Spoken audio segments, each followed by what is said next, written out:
পুজো করবে, আমি বাসন ধুয়ে দেবো ঠাকুরের, তুমি পুজোটা করবে। Good morning and welcome to new blog. সবাই কেমন আছো? আর সবাইকে জানাই হ্যাপি নিউ ইয়ার। আজকে হচ্ছে 1 জানুয়ারি। তো সকালটা খুব সুন্দর করে শুরু করেছি। যাই হোক, এখন হচ্ছে আয়ুষ পুজো করছে। আমার আর আয়ুষের দুজনেরই স্নান টান হয়ে গেছে।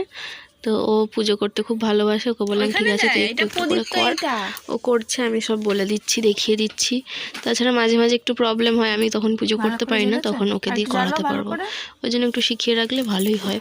অন্তত ধূপটা যদি জ্বালিয়ে দেয়, ঠাকুরকে একটু খেতে দিয়ে দেয়, তাতেই আমার মানে অনেকটা উপকার হবে। যাই হোক, এই যে এখন দেখো সুন্দর করে আয়ুষ কিন্তু পুজো করে দিল। বাকি আমি হাতে হাতে অনেকটাই করে দিয়েছি। যাই হোক, চলো এবার আজকে দিনটা শুরু করা যাক। এরপর যাব হচ্ছে রান্না করতে। বাকি আর কোনো কাজ নেই এখন। আর আজকে যেহেতু 1 জানুয়ারি, একটু স্পেশাল রান্না তো করতেই হবে। তো আগে আমরা দুজনে একটুখানি চা খেয়ে নিচ্ছি, চা বিস্কুট খেয়ে নিচ্ছি। আর নাস্তা খেয়েছিলাম, গতকালের কিছু খাবার দাবার ছিল, সেই সবই আর কি নাস্তা করে নিয়েছিলাম। তো চলো এবার রান্নার জোগাড়টা করে ফেলি। তো এই যে রান্নার জোগাড় সমস্ত কমপ্লিট করে গুছিয়ে আমি তারপর আবার ভিডিওটা শুরু করলাম। তো মাংসটা ম্যারিনেট করে নিয়েছি। এই যে চিকেন এনেছে, চিকেন হবে। আর আজকে একটু রাইস করব, তার জন্য চালটাও ধুয়ে ভিজিয়ে রেখেছি। আর ওর বাবা বললো প্লেন ভাত খাবে, ওই জন্য ওর বাবার জন্য একটু ভাত করে দেবো। ওর বাবা রাইসটা অতটা পছন্দ করে না, তো বললো একটু আমার জন্য ভাত করে দিতে। তো মিক্স রাইস করব। ঘরে ডিমও ছিল আর চিংড়ি মাছও ছিল, ফ্রিজে ছিল আর কি। ভাবলাম তাহলে মিক্স রাইস করি। চিকেনটা আমি ম্যারিনেট করে রেখেছি আলাদা করে, একটু ভিনিগার, আদা রসুনের পেস্ট, নুন এইসব দিয়ে ম্যারিনেট করে রেখেছি। গাজর বিনস কেটেছি, এখানে তেল টেল সব বার করে নিয়েছি। এরপর আমি রান্নাটা শুরু করতে চলেছি। সবার প্রথমে আমি রাইসের চালটা আগে বসিয়ে দেবো, আর একদিকে মাংসটাও বসিয়ে দিয়েছি। তো এইগুলো হয়ে যাওয়ার পর আমি ভাতটা আর কি করে ফেলবো। তো আজকে রান্না বসাতে আমার একটু দেরি হয়ে গিয়েছিল, তো এই জন্য রান্নাটা শেষ করতেও দেরি হয়ে গেছে। রান্নাটা শেষ করে বাসন কোসন সব মেজে নিতে হবে। বিকেলে একটুখানি বেরোবো ঘুরতে, সোনিয়া আর আমি একটু হাঁটতে বেরোবো আর কি। তো ওই জন্য একটু তাড়াতাড়ি রান্নাটা যত তাড়াতাড়ি করা যায় ততটাই ভালো, কিন্তু একটু দেরি হয়ে গেছিলো। যাই হোক, দেরি হলেও অসুবিধা হয়নি, বাসন কোসন মেজে মোটামুটি সময়ের মধ্যে আবার আমি গুছিয়ে নিতে পেরেছিলাম। তো দেখো মাংসের আলুগুলো ভেজে তুলে নিয়েছি। এরপরে পেঁয়াজটা ভালো করে ভেজে এর মধ্যে টমেটোটা দিলাম। টমেটোটা আর একটু নরম হবে, তারপর আমি ম্যারিনেট করা চিকেনটা দেবো। চিকেনটা ম্যারিনেট করেছি কাশ্মীরি লঙ্কার গুঁড়ো, হলুদ, জিরে গুঁড়ো, ধনে গুঁড়ো, আদা রসুনের পেস্ট, নুন আর সামান্য একটু কাঁচা সরষের তেল দিয়ে ম্যারিনেট করেছিলাম। এখন আমি ভালো করে কষিয়ে নেব, প্রায় আধ ঘন্টা ধরে ভালো করে কষিয়ে নেব। আজকে মাংসটা একটু রিচভাবেই করছি, নর্মাল ঘরে যেভাবে হয় তার থেকে একটু রিচ করে করছি, একটু বেশি করে তেল মশলা দিয়ে, যেহেতু আজকে একটু স্পেশাল ডে, স্পেশালভাবে একটু রান্নাটা করতে হবে। মাংসটা হয়েও ছিল আজকে খুব সুন্দর খেতে। তোমরা অনেক সুন্দর সুন্দর কমেন্ট করছো আমাকে, আর অনেকেই হ্যাপি নিউ ইয়ার কমেন্টও করেছো। তোমাদের সবাইকে আমি আবারও জানাই হ্যাপি নিউ ইয়ার। আর তোমাদের কমেন্টগুলো আমার পড়া হচ্ছে না, আমি একদিন সময় করে তোমাদের কমেন্টগুলো সমস্তটা পড়ে নেব। তো এইদিকে দেখো আমার রান্নাটা হয়ে গেছে। এই যে রাইসটা করে ফেলেছি, রাইসের রেসিপি আমি আগেও দিয়েছি, যেই কারণে আজকে আর দিলাম না। আর বাকি ভাত আর মাংসটাও হয়ে গেছে। এই যে দেখো, তো মাংসটা দেখা যাচ্ছে না, আলুগুলোই উপরে দেখা যাচ্ছে। তো ছেলেকে খাইয়ে দেবো, আমি একটু দেরি করে খাবো, আমার এখনও খিদে পাইনি। সকালে যে ব্রেকফাস্ট করেছিলাম তাতে বেশ পেটটা ভার আছে, ওই জন্য একটু পরে খাবো। ছেলেকে এখন খাইয়ে দিই, ওর বাবা এসে গেলে আমি আর ওর বাবা খেয়ে নেবো। প্রায়ই তো রাইস করা হচ্ছে। একদিন ভাবছিলাম বিরিয়ানি করব, কিন্তু আজকে আর সেটা সম্ভব হলো না, কারণ ওর বাবার জন্য আবার আলাদা করে মাংসের তরকারি আমাকে করতেই হবে যতই বিরিয়ানি করি, যেই কারণে আর করা হলো না, সময়টাও কম ছিল। যাই হোক, আমি খাবারটা নিয়ে নিয়েছি, অল্প একটু খেয়েই আমি রেডি হব, সোনিয়ার সাথে বেরোবো। এখন তো শীতকাল পড়ে গেছে, তো তাড়াতাড়ি না বেরোলে হবে না, সন্ধ্যা হয়ে যাবে তো তাড়াতাড়ি। ওই জন্য আমরা 3:30টায় বেরোবো বলেও সেই 4টেই বেজে গেছিলো, 4টের সময় বেরিয়েছি। এই রাস্তাটায় হাঁটতে বেরোলাম। এই রাস্তাটাকে পার্বতীপুরের রাস্তা বলে, মানে এই রাস্তা দিয়ে সোজা গেলে পার্বতীপুর বলে একটা জায়গা আছে, সেখানে যাওয়া যায়। তো এইখানে হচ্ছে আমাদের রাস পুজোর ঠাকুরটা রাখা হয়েছে। তো আমরা এতটাই এসছিলাম হেঁটে হেঁটে, ঠাকুরটা দেখলাম। অনেক দিন পর আর কি ঠাকুরটা দেখলাম। এই ঠাকুর বিসর্জন করতে নেই, মানে জলে দিতে নেই, গাছের তলায় বসিয়ে দেওয়া হয়। তো আগে অন্য জায়গায় রাখা হতো, কিন্তু সেখানকার লোকেরা আর কি অবজেকশন করেছিল সেখানে রাখা যাবে না, যেই কারণে এখন নতুন এখানে জায়গা করে এখানেই রাখা হয়। তো গেলাম ঠাকুরের কাছে, একটু প্রণাম করলাম, ঠাকুরটাকে ভালো করে দেখছিলাম। আস্তে আস্তে ঠাকুরের সব কিছুই নষ্ট হয়ে গেছে অনেকটা। এই যে গরু রয়েছে দেখো, গরুর কানটা ভেঙে গেছে, শিংটা ভেঙে গেছে। তারপর আস্তে আস্তে এই যে জল, বৃষ্টি, এসব কিছুতেই সবটাই নষ্ট হয়ে যাবে। তো যাই হোক, দেখে গেলাম। আর আজকে বাড়ি ফেরার পথে আয়ুষের জন্য স্কুলের ড্রেস কেনার আছে, সেটাও কিনবো। ওর হচ্ছে এবার তো বেলার স্কুল হয়ে যাবে, বেলার স্কুলে ওপরের শার্টটা একটু ডিফারেন্ট, তো তোমাদেরকে দেখাবো আমি যখন কিনবো, বাড়িতে গিয়ে তোমাদেরকে দেখাবো। তো এই জায়গাটা জানো তো, অনেকেই মর্নিং ওয়াক অথবা ইভিনিং ওয়াক করতেও আসে হাঁটতে আর কি। আর জায়গাটা বেশ গাছের দুধারে, গাছের ছামাতে বেশ সুন্দর, রোদটাও কম পড়বে, বিশেষ করে গরমকালে এই জায়গাটা খুব ভালো লাগবে।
তো হাঁটতে হাঁটতে তো অনেকটাই চলে গেছিলাম, যাওয়ার সময় কিছু মনে হয়নি, কিন্তু ফেরার সময় দেখছি অনেকটা রাস্তা।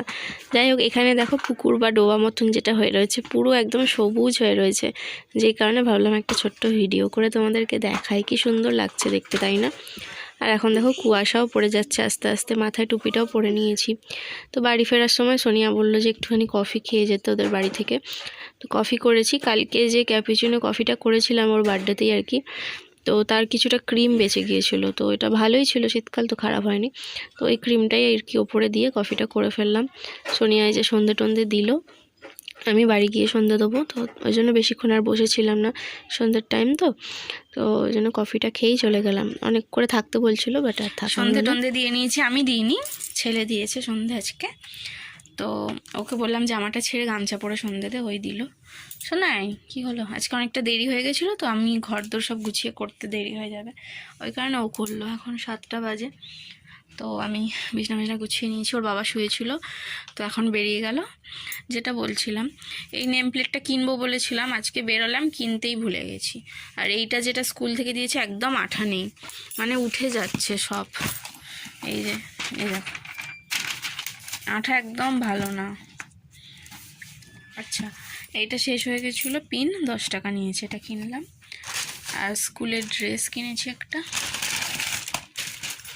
এটা হচ্ছে বেলার স্কুলে এইরকম চেক চেক, সকালে ছিল পুরো হোয়াইট ছিল, তো এইটা কিনলাম। টাইট ফাই সব রয়েছে, প্যান্টও রয়েছে। তবে ওদের স্কুলে যেদিনকে ব্যায়াম বা মেডিটেশন হয় তার একটা আলাদা ড্রেস আছে, সেটা এখনও কিনিনি। দামটা জেনে এসেছি, প্যান্ট আর জামা মিলে 500 টাকা মতো দাম পড়বে, তো ওইটার জন্য কিনলাম না এখন, আমি পরে গিয়ে কিনে নেবো। আপাতত এইটাই কিনলাম, তো পরে বাকিগুলো কিনবো। আর জুতো টুতো তো রয়েছে, মোজা টোজা রয়েছে, টুপিও রয়েছে, সোয়েটারও রয়েছে, লাগবে না ওগুলো। চলো এখন তাহলে আমি মলাটগুলো করে নিই, যে কটা বাকি আছে। আগের দিনকে পিন ছিল না, মানে স্টেপলারের পিন শেষ হয়ে গেছিলো বলে মলাটগুলো আমি করতে পারিনি। আর এগুলো পিন ছাড়া সেলোটেপ দিয়ে একদম ভালো আটকায় না, আমার পিন দিয়ে খুব ভালো সুবিধা হয় বলে আমি পিন দিয়ে এগুলো লাগাই। এই যে দেখো